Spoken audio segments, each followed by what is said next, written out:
Now जैसा कि मैंने आपको बताया, मल्टीपल ट्रांसलोकेशन जो है वो होमोजाइगस ट्रांसलोकेशन का ही टाइम है। इसमें होमोजाइगस ट्रांसलोकेशन जो होता है मोर देन 2 होमोलोगस क्रोमोसोम के बीच में होता है। ओके, और ये ड्रोसोफिला और इनोथोरा के अंदर स्टडी किया गया। Now behaviour of translocation zygotes. Homozygous translocation can not be identified cytologically. Homozygous translocation है उस साइटोलॉजिकली इसको आइडेंटिफाई नहीं कर सकते हैं because these form regular bivalent at pachytene stage during meiosis. जो कि म्यूसिस के समय जो बाइवेलेंट बनते हैं पैकाइटिन में, उनको स्टडी करना पॉसिबल नहीं है। Genetically this may influent in the phenotypic due to the position effect. लेकिन इसमें अगर हम साइटोलॉजिकल स्टडी नहीं कर सकते, लेकिन फिनोटिपिकली इसको मेजर कर सकते हैं। This are non lethal and do not influence any viability of gametes. Non lethal होता है और गैमेट्स की वायबिलिटी पे कोई इफेक्ट नहीं डालता। In the reciprocal translocation heterozygous the two normal and two interchange chromosome pair to form a cross shaped configuration। जो reciprocal translocation में क्या होता है कि 2 सिंपल वाले और 2 जिनमें के एक्सचेंज हुआ है वो आपस में मिलके एक क्रॉस शेप को फॉर्म करते हैं या क्रॉस शेप का कॉन्फ़िगरेशन बनाते हैं। एट पैकाइटिन ऑफ म्यूसिस, ऐसा म्यूसिस की पैकाइटिन में होता है। Where is the normal chromosome form a bivalent, जबकि जो नॉर्मल क्रोमोसोम होते हैं वो क्या बाइवेलेंट को फॉर्म कर लेते हैं। The occurrence of crossing over and chiasmata formation in each arm of the equivalent result in the formation of ring or circle of 4 chromosome at the dikinesis। Diakinesis के समय इन चारों क्रोमोसोम में crossing over और काइस्मेटा formation के कारण एक circle का formation हो जाता है। And at the metaphase of first meiotic division, जो फर्स्ट मेयोटिक डिवीजन की मेटाफेज है उसमें क्या होता है, द रिंग में भी आइदर ट्विस्टेड और ओपन। रिंग जो है या तो ट्विस्टेड हो जाएगी, मुड़ जाएगी या खुल जाती है। If the chiasmata are not form, अगर इनमें काइस्मेटा का फॉर्मेशन नहीं होता है, in one arm the ring is transformed into open chain, तो जो रिंग जो है वो एक ओपन चैन का फॉर्मेशन कर लेती है। Such chain ever first observed and interpreted by Willing in Datura और मेज। सबसे पहले विलिंग ने इसको दतूरा और मेज और पी में वीट में भी इसको देखा। If more than 2 pair of non homologous chromosome are involve, अगर 2 से ज़्यादा नॉन पेयर होमोलोगस क्रोमोसोम इसमें इन्वॉल्व होते हैं ट्रांसलोकेशन में, अ रिंग ऑफ 6, 8 और मोर क्रोमोसोम इज फॉर्म, तो एक 6-8 क्रोमोसोम की रिंग का फॉर्मेशन इसके अंदर होता है। The anaphasic movement of chromosome towards the poles take place in any one of 3 different way। जब 2 नॉन होमोलोगस क्रोमोसोम हैं उनमें ट्रांसलोकेशन हो चुका है, मीन्स उनमें क्रोमोसोमल पार्ट का एक्सचेंज हो चुका है। क्रोमोसोमल पार्ट के एक्सचेंज के बाद उसमें गैमेटिक फॉर्म में न्यू सेल डिवीज़न हो रही है और जो नए जो क्रोमोसोम बन रहे हैं वो पोल्स की तरफ मूव करेंगे। तो पोल्स की तरफ जब इन क्रोमोसोम का मूवमेंट होता है तो ये मूवमेंट 3 तरह से हो सकता है, अल्टरनेट सेग्रेशन, एडजेसेंट 1 सेग्रेशन और एडजेसेंट 2 सेग्रीगेशन। तो एनाफेजिक मूवमेंट ऑफ क्रोमोसोम जो है फर्स्ट है alternate segregation.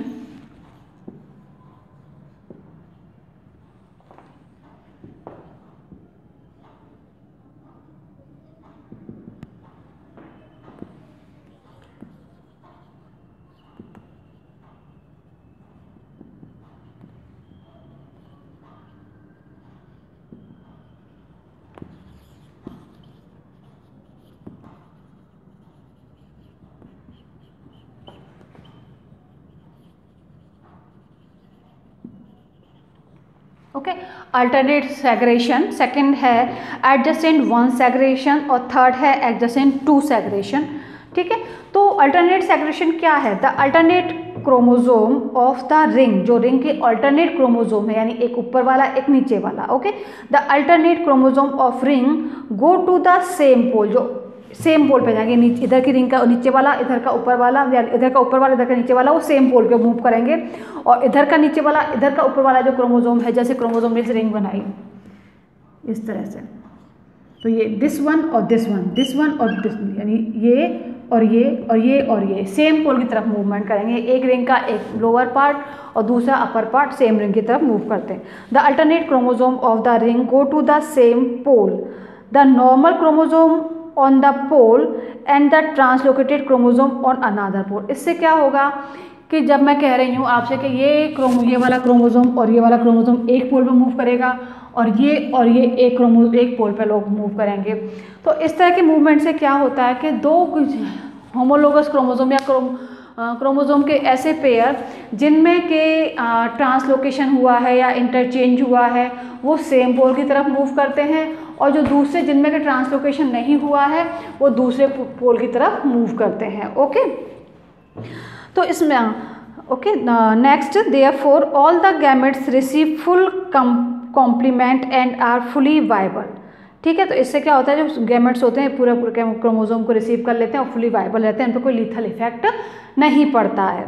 Now adjacent two segregation, sorry adjacent one segregation in open ring configuration, अगर रिंग का जो कॉन्फ़िगरेशन है ओपन टाइप का है, if one normal and one translocated chromosome reach one pole, इसमें क्या होता है कि एक तो नॉर्मल और एक ट्रांसलोकेटेड जो क्रोमोसोम है वो एक पोल की तरफ मूव करता है, and one translocated and one normal chromosome on another pole, और दूसरे पोल पे भी वन ट्रांसलोकेटेड और वन नॉर्मल। यानी इससे पहले जो हमने बात की थी इसके अंदर अल्टरनेट में, तो एक पोल पे तो दोनों ट्रांसलोकेटेड वाले क्रोमोसोम मूव कर रहे हैं और दूसरे पोल पे नॉन ट्रांसलोकेटेड वाले क्रोमोसोम मूव कर रहे हैं। लेकिन एडजेसेंट वन सेग्रीगेशन में क्या हो रहा है कि एक पोल पे तो एक ट्रांसलोकेटेड वाला क्रोमोसोम और दूसरा नॉर्मल क्रोमोसोम, और जो दूसरे पोल पर एक ट्रांसलोकेटेड और दूसरा नॉर्मल क्रोमोसोम मूव करते हैं।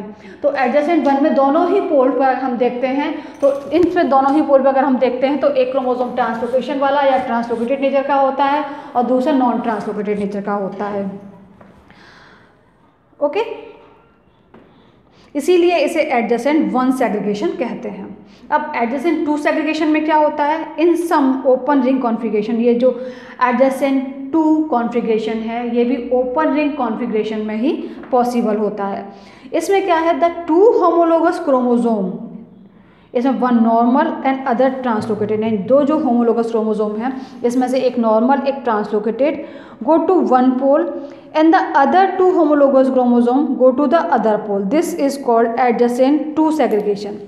यानी कि एक पोल पर एक वन नॉर्मल क्रोमोसोम और दूसरे का ट्रांसलोकेटेड क्रोमोसोम एक पोल पर मूव करेगा और दूसरे पोल पर पहले का नॉर्मल और दूसरे का ट्रांसलोकेटेड क्रोमोसोम मूव करता है, इसलिए इसे एडजेसेंट टू मूवमेंट कहते हैं। As a result of adjacent type segregation following 4 type of gametes are form. जब इस तरह का सेग्रीगेशन इसमें होता है तो हम देखते हैं कि इसमें 4 तरह के गैमेट का फॉर्मेशन होता है। ओके, 4 तरह गैमेट का फॉर्मेशन बनेंगे, यानी जब इस तरह का ट्रांसलोकेशन हो रहा है जिसमें अल्टरनेट है, एडजेसेंट है, वन है, एडजेसेंट टू है, तो 4 टाइप ऑफ गैमेट्स का इसके अंदर फॉर्मेशन होता है। इसे आप एक्सचेंजर पॉइंट के व्यू से आप ओनली सिंगल आप 4 टाइप ऑफ गैमेट्स का फॉर्मेशन होता है। अगर आपसे पूछा जाए कि ट्रांसलोकेशन के थ्रू कितने टाइप के गैमेट बनेंगे तो आप लिखेंगे ट्रांसलोकेशन के थ्रू इसमें 4 टाइप के गैमेट्स का फॉर्मेशन होता है। अब क्या नेचर में ट्रांसलोकेशन प्रेजेंट है, this point is considered into the occurrence of translocation. Occurrence of translocation are common occurrence and have played an important role in the introduction of genetic polymorphism in the population and origin of new species। यहाँ genetic जो polymorphism है जो कि nature में पाया जाता है, इसका जो ओरिजिन भी किसकी वजह से हुआ है, ट्रांसलोकेशन की वजह से ही हुआ है। यानी ट्रांसलोकेशन इस जेनेटिक पॉलीमॉर्फिज्म के लिए रेस्पॉन्सिबल होती है। सेम ऐसे ही पॉपुलेशन में जो न्यू स्पीसीज का ओरिजिन होता है इसके लिए भी ट्रांसलोकेशन ही रेस्पॉन्सिबल है। दैट्स वाई हम कह सकते हैं कि नेचर में न्यू स्पीसीज के फॉर्मेशन के लिए और पॉलीमॉर्फिज्म के लिए जो रेस्पॉन्सिबल मैटर है, जो रेस्पॉन्सिबल कंटेंट है वो क्या है, translocation is a main content for the origin of new species in the nature. Now translocation have been study in Drosophila, Oenothera and maize. अगर आपसे पूछा है ट्रांसलोकेशन किन किन प्लांट पे स्टडी किया गया है, तो ट्रांसलोकेशन की स्टडी ड्रोसोफिला, यूनिथेरा जो कि एनिमल हैं, लेकिन प्लांट की अगर हम बात करें तो मेज में इसकी ऑब्जर्वेशन की गई है। In man translocation between 15 and 21 chromosome result in 21 trisomy.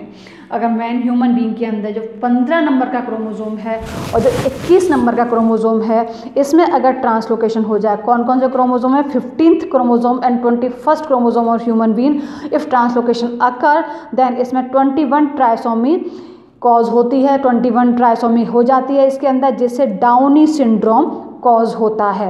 यानी ह्यूमन बीइंग में जो डाउनी सिंड्रोम है, ये डाउनी सिंड्रोम जो है ट्रांसलोकेशन की वजह से ही होता है।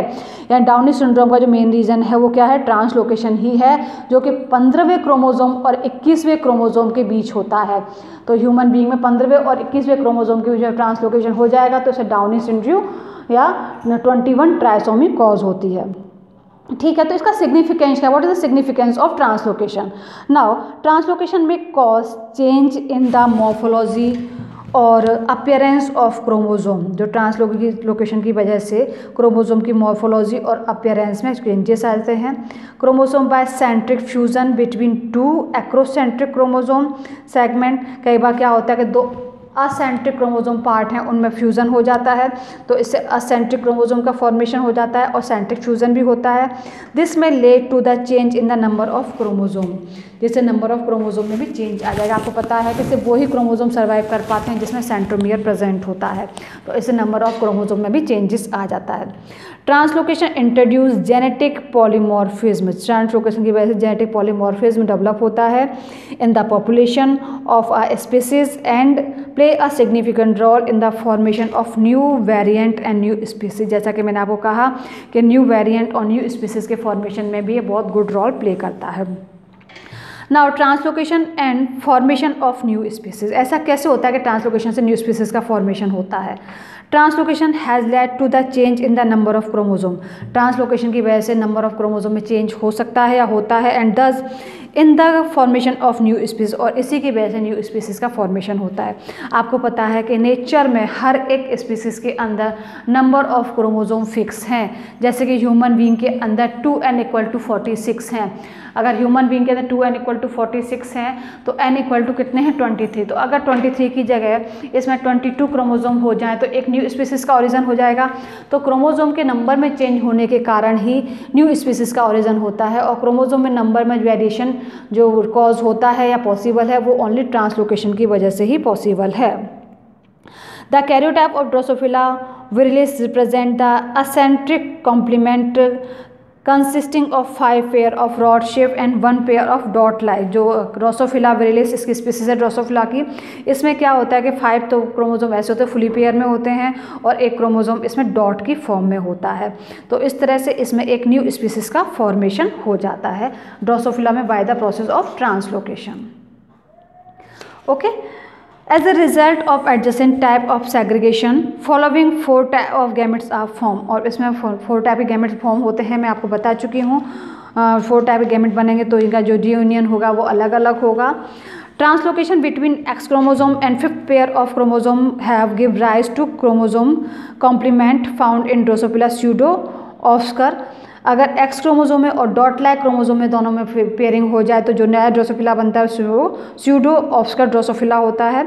और Drosophila persimilis having pair of V shape. Drosophila पर्सिलिविंग है, इसके अंदर एक क्रोमोसोम वी शेप का होता है और एक क्रोमोसोम एक्स शेप का होता है, and 3 pair of rod like. और बाकी 3 जो पेयर होते हैं वो रॉड लाइक होते हैं। यानी क्रोमोसोम उतने ही हैं लेकिन उनका शेप और साइज अलग होने से या डॉट की फॉर्म में होने से उसकी न्यू स्पीसीज का ओरिजिन हो जाता है।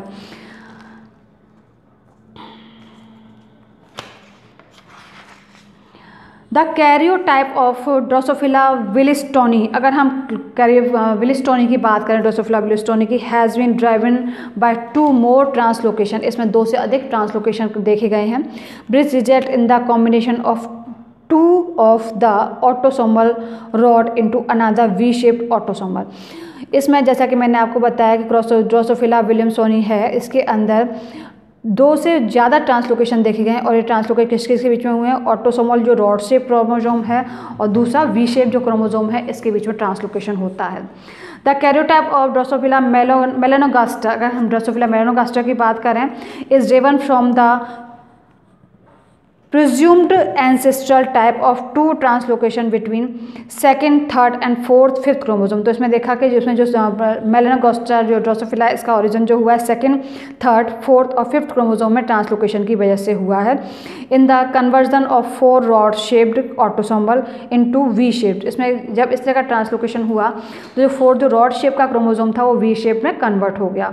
Therefore it has 2 V shape chromosome. तो इसमें जो 2 वी शेप ऑटोसोम क्रोमोसोम है और 2 सेक्स क्रोमोसोम यानी XX और XY हैं, XX और XY और इसके अलावा 2 वी शेप क्रोमोसोम है एंड 2 डॉट लाइक क्रोमोसोम है। तो इस तरह से आपने देखा translocation is a type of chromosomal mutation और एबरेशन जो कि नेचर में न्यू स्पीसीज के ओरिजिन के लिए रेस्पॉन्सिबल होता है। तो ट्रांसलोकेशन बेसिकली कहाँ है, ट्रांसलोकेशन क्रोमोसोम के बीच में हो रहा है। What is the basic difference between translocation and crossing over. अगर इस तरह का क्वेश्चन आपके एग्जाम में आता है तो आप कहेंगे कि crossing over is also occur at the time of cell division, जब कोशिका विभाजन हो रहा होता है उसी समय क्रॉसिंग ओवर होता है। लेकिन जो क्रॉसिंग ओवर है उसमें भी क्रोमोसोमल पार्ट का एक्सचेंज होता है, लेकिन एक जो एक्सचेंज है ये होमोलोगस क्रोमोसोम के बीच में होता है और एक क्रोमोसोम 2 क्रोमोटिड से मिलकर बना हुआ होता है। तो ये क्रॉसिंग ओवर है होमोलोगस क्रोमोसोम की नॉन सिस्टर क्रोमेटिड्स के बीच में होता है। लेकिन जो ट्रांसलोकेशन है इसमें क्रोमोसोमल पार्ट का एक्सचेंज नॉन होमोलोगस क्रोमोसोम के बीच में होता है और जो नॉन होमोलोगस क्रोमोसोम में जहाँ इसमें पार्ट का एक्सचेंज हो रहा है ये होमोलोगस क्रोमोसोम के दोनों पेयर के बीच में भी हो सकता है, या अगर दोनों पेयर के बीच में होता है तो उसे होमोजाइगस ट्रांसलोकेशन कहते हैं, या ये भी पॉसिबल है कि होमोलोगस क्रोमोसोम के एक पेयर का एक क्रोमोसोम और दूसरे होमोलोगस पेयर के दूसरे क्रोमोसोम का दूसरा क्रोमोसोम ही इसमें पार्ट ले। Okay, that's why translocation is जो मेन जो सिग्निफिकेंट वैल्यू है ट्रांसलोकेशन की वो यही है कि ट्रांसलोकेशन नेचर में न्यू स्पीसीज के ओरिजिन के लिए रेस्पॉन्सिबल है। हालांकि ट्रांसलोकेशन जो है वो लीथल नहीं होता है, इसका कोई हार्मफुल जेनेटिक इफेक्ट नहीं पड़ता है और नेचर में न्यूली स्पीसीज ही इससे ओरिजिनेट होती हैं और जेनेटिक पॉलीमॉर्फिज्म और न्यू स्पीसीज दोनों का ओरिजिन ट्रांसलोकेशन के ही द्वारा होता है। That's why translocation is responsible for the origin of new species. Now we consider the new type of chromosomal movement, chromosomal mutation और क्रोमोसोमल एबरेशन। जैसा कि हमने डिलीशन डेफिशिएंसी स्टडी कर लिया, डुप्लीकेशन स्टडी कर लिया, ट्रांसलोकेशन स्टडी कर लिया। जो हमारा नेक्स्ट टॉपिक है क्रोमोसोमल एबरेशन का या क्रोमोसोमल म्यूटेशन का वो है इन्वर्जन, जिसे हम अपनी नेक्स्ट क्लास में कंटिन्यू करेंगे।